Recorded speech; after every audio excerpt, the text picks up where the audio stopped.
আসসালামু আলাইকুম।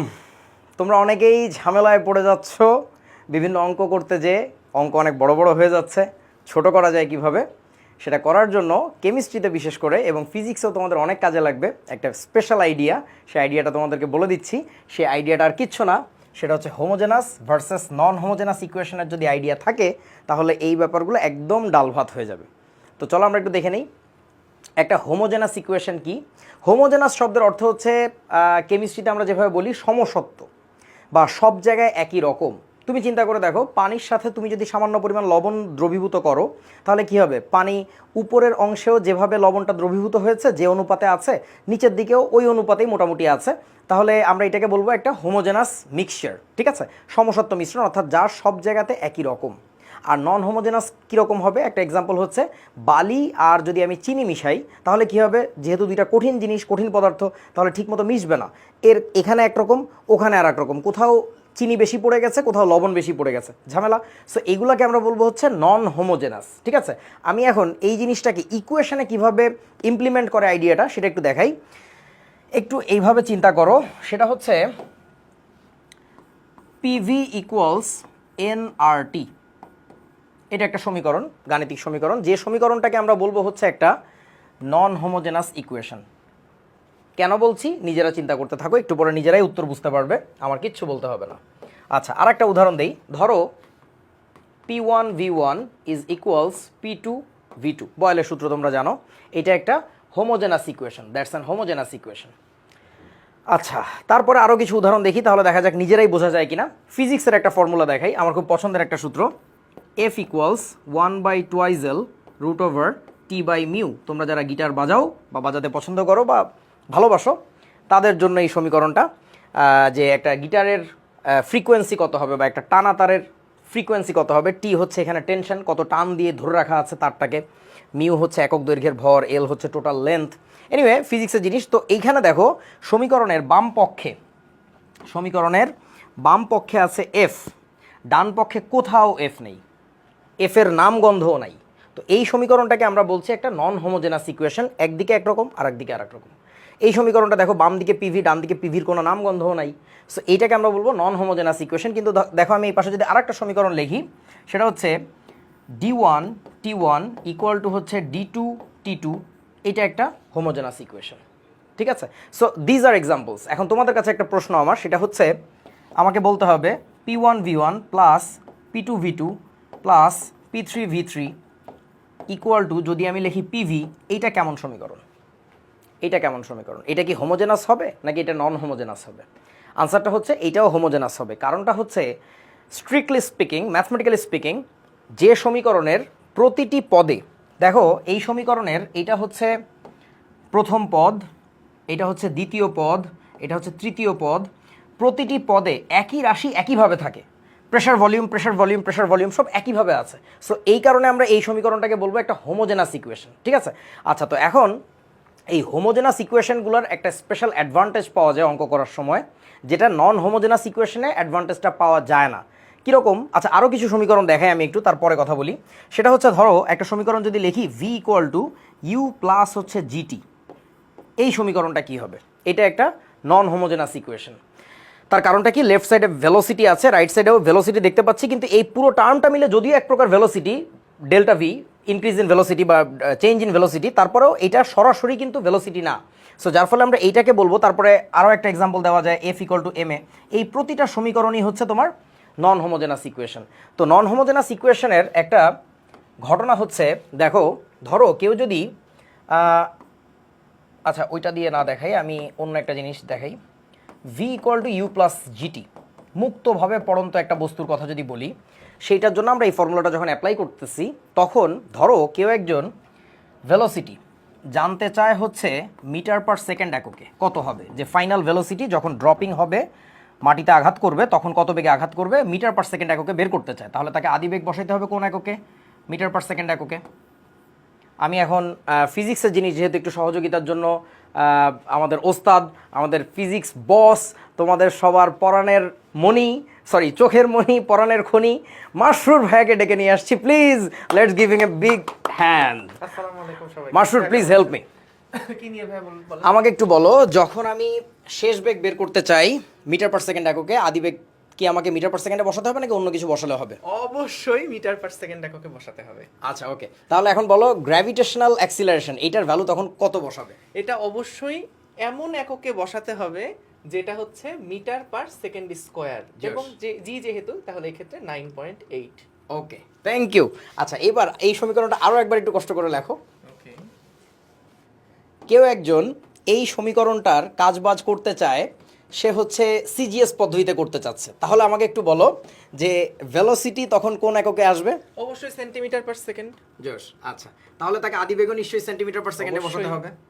আচ্ছা তখন জি এর ভ্যালু কত বসাবে? সেন্টিমিটার পার সেকেন্ড স্কোয়ারে যা হয় তাই। এখন এটা কিভাবে কনভার্ট করবে সেটা আমরা বলতে পারি যে 9.8 মিটার পার সেকেন্ড, যদি আমরা এখানে 9.8 মিটার পার 1 সেকেন্ড লিখি, তাহলে এই 9.8 মিটার মানে কত সেন্টিমিটার? সেটা হচ্ছে আমাদের 9.8কে 100 দিয়ে গুণ দেওয়া লাগবে, তাহলে এত সেন্টিমিটার পার 1 সেকেন্ড, তাহলে 980। 980 সেন্টিমিটার পার সেকেন্ড। এই তো আচ্ছা তাহলে এখানে জি এর ভ্যালুটা হবে 980, right? 980 centimetre per second, exactly. এবার আমি আরো একটা জিনিস জানতে চাই, সমীকরণটা আরেকবার লিখতে হবে তোমাকে কষ্ট করে। তোমাকে আজকে কষ্ট করায় নাই নাকি? অনেকদিন করাই না। v = u + GT, right. তাহলে এখন এই ভিটা জানতে চাচ্ছে তারা, এটা হচ্ছে এফপিএস পদ্ধতিতে জানতে চাচ্ছে। তাহলে এখানে কি হবে? ফিট পার সেকেন্ড, পার Second. সেকেন্ড। তাহলে আদিবেগ বসাতে হবে। Feet per second. ওকে, আর জি এর ভ্যালু এটা হয় যে 32 feet per second square. Yes. আচ্ছা তাহলে এখানে একটা মিথ, একটা ওদের ভুল ধারণা আছে, ওরা মনে করে যে কনস্ট্যান্টের ভ্যালু কখনো চেঞ্জ হয় না। না না না, এইটা এককের পদ্ধতির উপর ডিপেন্ড করে নিশ্চয়ই। চেঞ্জ হয়। জোশ, আমার কথা তোমরা nRT, হ্যাঁ, আর সেখানে আর এর যে ভ্যালু আমরা যখন লিটার এটিএম এককে লিখি সেটা কি হয়? 0.082 L ATM পার মোল পার কেলভিন। এটাও কি ফিজিক্সে ইউজ করা হয় নাকি এমনি তুই জানিস? না না না, এটাও ইউজ করা হয়, আমরা Wow. ম্যাথ করি তো এটা দিয়ে। Wow. আর যদি আমরা এসএ এককে লিখি 8.314 জুল পার মোল পার কেলভিন। আচ্ছা তাহলে কনস্ট্যান্টের ভ্যালু কিন্তু চেঞ্জ হয় প্রয়োজনের সাপেক্ষে, যদি আমাদের এককের পদ্ধতি পরিবর্তন হয়। এখন ভাই যদি এরকমও হয়, আমরা যে সার্বজনীন ধ্রুবক যেটা পড়ে আসছি, সার্বজনীন ধ্রুবক, এই যে জি, এটা কত? ওই যে মহাকর্ষীয় যে হ্যাঁ, ধ্রুবক হ্যাঁ, যেটা, হ্যাঁ। F = G × m1 m2 divided by r²। সবাই বলি জি এর যে ভ্যালু সেটা কত? 6.673 × 10⁻11 n m² kg ইনভার্স 2। তো এখানে যদি আমি নিউটনটাকে ডাইনে কনভার্ট করি বা মিটারটাকে সেন্টিমিটারে কনভার্ট করি, এটা আমার ইচ্ছা, আমি যদি করতে চাই তখন তো আমার এই ভ্যালুটা নিশ্চয়ই সেম থাকবে না, ঠিক আছে? চেঞ্জ হয়ে যাবে। তো তাহলে এককের উপরেও ধ্রুবকের যে ভ্যালুটা সেটা কিন্তু চেঞ্জ হয়। আচ্ছা থ্যাংক ইউ মাসরুর, তাহলে তোমাকে একটু পরে আবার ডাকছি আমি। ঠিক আছে, তাহলে আমরা যেটা বুঝতে পারলাম সেটা হচ্ছে যদি একটা নন হোমোজেনাস ইকুয়েশন হয়, just like v = u + gt, তাদের ক্ষেত্রে তোমাকে অবশ্যই সবগুলো রাশির একক ফোর্সে v = u + gt, এই প্রতিটা রাশির একক যখন মাসরুর ভাইয়া বসিয়েছিল তখন এটা এসআই হলে এটা এসআই, এটা এসআই, এটাও এসআই, সব এসআই, যখন সিজিএস সব সিজিএস, যখন এফপিএস সব এফপিএস, অর্থাৎ যা কিছু বসাবা সব একই এককের পদ্ধতি অনুসরণ করে কাজ করতে হবে। Now let's get to a non homogeneous homogeneous equation. ধরো P1 V1 = P2 V2। এক্ষেত্রে এই প্রেশারটা কেউ যদি অ্যাটমসফিয়ার এককে বসায়, অর্থাৎ সে কিন্তু লিটার অ্যাটমসফিয়ার পদ্ধতি চুজ করতেছে, তাহলে এই পাশের চাপের মানটাও অবশ্যই অ্যাটমসফিয়ারে বসাতে হবে। এটা তো বাচ্চা জিনিস, তুমি চাপের মান এখানে অ্যাটমসফিয়ার, এখানে তো প্যাসকেল নিশ্চয়ই লিখতে পারো না। এটা তো মাসুদ দেখলে তোমার হাতে তাল নিয়ে দৌড়াবে, বলবে যে এটা এই নাম্বার দিয়েছে তোর ফিডের উপরে ফেলানোর জন্য। আচ্ছা ঘটনা হচ্ছে, তাহলে এখন চাপের মান যদি এখানে অ্যাটমসফিয়ার বসানো হয়, তাহলে আয়তন কিসে বসানো উচিত? তোমার মনে হচ্ছে এটা লিটারে যাবে, কারণ লিটার অ্যাটমসফিয়ার পদ্ধতিতে যাব। নট নেসেসারিলি, কোনো দরকার নেই। এইটাকে তুমি চাইলে বদনা এককে বসাইতে পারো, যে কত বদনা গ্যাস ছিল তোমার কাছে, ঠিক আছে? তাহলে এখানে আনসারটা অটোমেটিক বের হয়ে আসবে কিসে বলো তো? বদনায়। That is the magic about homogeneous equation. পুরো সমীকরণে একই পদ্ধতি অনুসরণ করাটা জরুরি না। চাপের রাশির জন্য কোনো একটা সার্টেন এককে যাব, আয়তনের জন্য আর একটা এককে যাব আমি, হতে পারে, কোনো সমস্যা নেই, ঠিক আছে? আচ্ছা এবার খেয়াল করো, এই হোমোজেনাস ইকুয়েশন আমাদের না হলে তখন যে ঝামেলাটা হয়, ফোর্সে আমি পিভি ইকুয়ালস nRT লিখলাম। এই সমীকরণে প্রেশারটা কেউ যদি বসিয়ে ফেলে একবার অ্যাটমসফিয়ারে, আয়তনটা এখন আর তার কোনো রাস্তা খোলা নেই, অবশ্যই লিটারে বসাইতেই হবে, না বসাইলে কোনো কিছু মিলবে না। মোল নাম্বারের একক সারা জীবনই থাকে মোল। আর এর একক হবে হচ্ছে, একটু আগেও মাসুদ দেখিয়েছে, লিটার অ্যাটমসফিয়ার পার মোল পার কেলভিন। আর টেম্পারেচারের এককটা হইতে হবে হচ্ছে কেলভিন। এটা না বসাইলে কেন হয় না, কেন অন্য কোনো এককে যাওয়া যাবে না, তার কারণটা হচ্ছে একটু ডানে বামে কাটাকাটি করে দেখো তো কি হয়। কেলভিন পার কেলভিন কাটে, মোল পার মোল কাটে, বাম পক্ষে কি থাকলো লিটার অ্যাটমসফিয়ার, এই দুইটার গুণফল থাকলো, ডান পক্ষেও থাকলো কি লিটার অ্যাটমসফিয়ার। সো লেফট আর রাইট মিলবে না তা না হলে। এবার ভাবো তো কেউ যদি একটা সমীকরণে এই যে পিভি ইকুয়াল টু এনআরটিতেই তারা যদি কাজ করতে চায়, পিভি ইকুয়ালস এনআরটি, এই সমীকরণে কাজ করতে চায়, এইটাকে বসায় হচ্ছে ধরো প্যাসকেল এককে। প্যাসকেল মানে বুঝতেই পারতেছো মাসুর, প্যাসকেল মানে ধরো কি নিউটন পার মিটার স্কয়ার। জশ, নিউটন পার মিটার স্কোয়ার, আমি ভুলে গেছিলাম, থ্যাংক ইউ। ভলিউমের একক তাহলে কি বসাতে হবে এখন? অবশ্যই মিটার কি বসাতে হবে, অন্য কোথাও গেলে কাজ হবে না, কারণ এটা একটা নন হোমোজেনাস ইকুয়েশন। আচ্ছা, এন এর ভ্যালু হবে মোল এককে, আর এর একক হবে জুল পার মোল পার কেলভিন এককে, টেম্পারেচার বসাইতে হবে কেলভিন এককে। এটা না বসাইলে কেন হয় না, তার কারণ দেখো এখন ডান পক্ষ বাম পক্ষ কেটে কেটে সমান হয়ে যাবে, কেলভিন পার কেলভিন কাটলো, মোল পার মোল কাটলো, ডান পক্ষে আছে শুধুমাত্র জুল, লেফট সাইডে কি আছে মিটার টু দি পাওয়ার -2 আর মিটার কিউব, এই দুইটা কাটাকাটি করলে দেখো শুধুমাত্র থাকে এখানে মিটার আর এখানে নিউটন। নিউটন মিটার মানে কি জানো মাসুর? বাহ, মাসুর বলতেছে, আচ্ছা বল গুণ সরণ, রাইট। তাহলে বাম পক্ষেও থাকলো জুল, ডান পক্ষেও থাকলো জুল, এটা হচ্ছে অর্থাৎ ঠিকঠাক মতো হিসাব হচ্ছে একমাত্র কারণ তুমি সব কিছু যে কোনো একটা পদ্ধতি অনুসরণ করছো। তুমি এখানে চাপটা বসাইছো প্যাসকেলে, আয়তনটা যদি বসাতে লিটারে তাহলে আর হিসাব নিকাশ মিলতো না। So that is the trouble part, trouble making part of non homogeneous equation. Non homogeneous equation deal করার সময় অবশ্যই সব কিছু একই পদ্ধতিতে হতে হবে, হয় এসআই পদ্ধতি, নইলে সিজিএস পদ্ধতি, নইলে লিটার অ্যাটমসফিয়ার পদ্ধতি, যেগুলোকে তোমরা একক বলে থাকো। এসআই একক, এসআই কোনো একক না, এসআই একটা পদ্ধতির নাম, সেই পদ্ধতিতে বিভিন্ন রাশির একক হয়, ঠিক আছে। আচ্ছা, এখন নন হোমোজেনাস ইকুয়েশনের ব্যাপারে লাস্ট কথাটা একটু বলে দিই, সরি হোমোজেনাস ইকুয়েশনের ব্যাপারে লাস্ট কথাটা একটু বলে দিই। দেখো P1 V1 equal to P2 V2, এটা একটা হোমোজেনাস ইকুয়েশন। যেমন একইভাবে আমি যদি বলি V1/T1 ইকুয়াল টু হচ্ছে V2/T2, এইটাও কিন্তু একটা হোমোজেনাস ইকুয়েশন।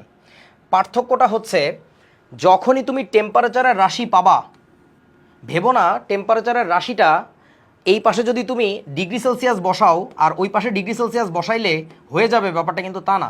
একমাত্র রাশি হচ্ছে টেম্পারেচার। তোমাদের লেভেলে যতগুলো রাশি নিয়ে কাজ করবা, ফিজিক্যাল টার্মস আর কি, ফিজিক্সে বা কেমিস্ট্রিতে ফিজিক্যাল টার্ম বলে এগুলোকে, তার মধ্যে একমাত্র রাশি হচ্ছে টেম্পারেচার, যেটাকে অবশ্যই কনভার্ট করে বসাতে হবে। অর্থাৎ বামে ডানে অবশ্যই তোমার কেলভিন একক ব্যবহার করতে হবে, ঠিক আছে। কেন কোন কেলভিনটাই ব্যবহার করা লাগে তার গাণিতিক ব্যাখ্যাটা দেই, ফিজিক্যাল ব্যাখ্যায় না যাই। সেটা হচ্ছে দেখো যে কোনো রূপান্তর, তোমাদেরকে আয়তন রূপান্তর দেখিয়েছি, চাপ রূপান্তর দেখিয়েছি, যে কোনো রূপান্তর গুণাত্মক, ইংরেজিতে বলে মাল্টিপ্লিকেটিভ, অর্থাৎ গুণ করে করে পরিবর্তন করে অথবা ভাগ করে পরিবর্তন করে। কিন্তু টেম্পারেচারের কনভার্সনটা কিন্তু অ্যাডিটিভ, অর্থাৎ যোগ করে পরিবর্তন করে। যেমন ধরো তোমার কাছে এখানে যদি থাকে 30 ডিগ্রি সেলসিয়াস, তো 30কে তুমি যখন কেলভিনে কনভার্ট করবে তখন কিন্তু তোমার 273 কী করা লাগে, যোগ করা লাগে। আর এই পাশে তোমার যে ধরো পরবর্তী টেম্পারেচার 35 ডিগ্রি সেলসিয়াস, তাহলে 35-এর সাথে যোগ করা লাগবে কিন্তু 273। এখন এই যোগাত্মক যে ব্যাপারটা, এটা কিন্তু বোথ সাইডে কাটাকাটি যায় না। যেমন ধরো এটা যদি বলি x ডিভাইডেড বাই ধরো a প্লাস বি আর ইকুয়াল টু, সমীকরণটা যদি এরকম হয় y ডিভাইডেড বাই ধরো c প্লাস বি, তোমাদের কি মনে হয় এই বোথ সাইডে এই বি আর এই বি কি কাটা যায়? পাগল নাকি তুমি? এ নামের তাল তোমার পিঠের উপরে, বুঝছো? এটা যদি মনে হয় যে এটা কাটা যাচ্ছে এখন, সো এটা তো কাটা যায় না। যার কারণে তোমাকে অবশ্যই যোগাত্মক যে ক্যালকুলেশনগুলো এগুলো করে তারপরে বসাইতে হবে, এবং এই রকম ঝামেলায় পড়বা শুধুমাত্র টেম্পারেচার রাশিতে, আর কোথাও পাবা না। সো দ্যাট ওয়াজ আওয়ার খোলাসা অ্যাবাউট হোমোজেনাস আর নন হোমোজেনাস। লাস্ট একটা ট্রিক্স দেখায় দেই, সেটা হচ্ছে যে একটা নন হোমোজেনাস ইকুয়েশন থেকে কিভাবে হোমোজেনাসে কনভার্ট করে, তৈরি করে কিভাবে, সেটা হচ্ছে দেখে নাও। সেটা হলো, আমি একটা নতুন কালা জাদু নেই। ধরো তোমার কাছে একটা সমীকরণ আছে, একটা অঙ্ক আছে, যে অঙ্কে বলা হয়েছে যে প্রথমে টেম্পারেচার কিছু একটা ছিল, তখন একটা ঘনত্ব ছিল, তো তুমি নাম দিয়ে ফেললে T1 আর D1। পরবর্তীতে আর একটা টেম্পারেচার হয়েছে, তাহলে নতুন ঘনত্ব কত, D2 এর ভ্যালুটা কত। এই অবস্থায় আমরা বুঝতে পারতেছি সমীকরণটা কী দিয়ে, মানে অঙ্কটা কী দিয়ে করা উচিত, PM ইকুয়াল টু DRT দিয়ে, যেক্ষেত্রে শুধুমাত্র টেম্পারেচার পরিবর্তনের কারণে ডেনসিটির পরিবর্তন হয়েছে, আর বাকি সবই কনস্ট্যান্ট ছিল। সেই টাইপের সিচুয়েশনে তোমার সমীকরণটা দুইবার লেখার দরকার নাই।